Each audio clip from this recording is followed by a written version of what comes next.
Hər vaxtınız xeyir olsun. Kanalımıza xoş gəldiniz. Bugün kanalımızda asan üsulla rəngi qaralmayan meyvələri dəndən qalan çiyələk mürəbbəsinin hazırlama qaydası olacaq. Mürəbbəni hazırlamaq üçün əvvəlcə təmiz yuduğum çiyələklərin saplağını çıxardıram. Ləyənə əlavə etdikcə üzərinə az şəkərdən əlavə edirəm. Qeyd edim ki, hər 1 kilo çiyələyə 1 kilo şəkər əlavə olunur.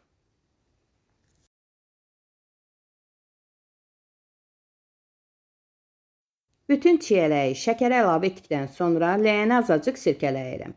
2-3 saat sonra çiyələyin suyu tam çıxmış olur. Ləyəni ocağın üzərinə yerləşdirirəm. Mürəbbəni yüksək temperaturda bişirmək lazımdır ki, rəngi qaralmasın. Azacıq durulduqda çiyələkləri şirənin içərisindən yığıram. Çünki şirənin içərisində qaldıqda şirə qaynayanacan çiyələk qarala bilər. Şirə 4-5 dəqiqə ərzində bu cür coşlaşıb qaynadıqda çiyələyi əlavə edirəm. Yüksək temperaturda bişirirəm. İlk öncə üzərinə çıxan kəfi yığmıram.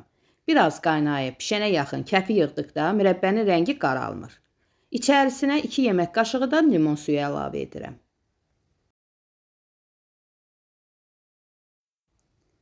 Pişənə yaxın üzərindəki kəfi yığıram.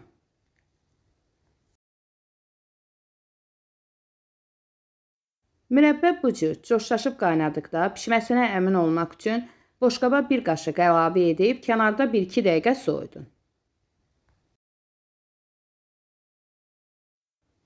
Barmağın ucunda bu cür yoxlaya bilərsiniz. Şirə birləşmirsə artıq hazırdır. Ocağı söndürdükdən sonra ləyəni sirkələyərək üzərindəki kəfi yığıram.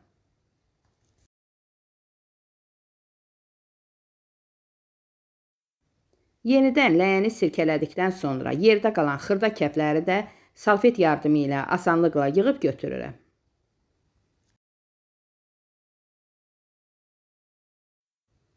İsti-isti çiyələk mürəbbəsini bankalara yığıram. Artıq gördüyünüz kimi mürəbbə hazırdır. Həqiqətən də mükəmməl görünüşü var. Rənginə, dadına söz ola bilməz. Meyvələr dəndən qalıb.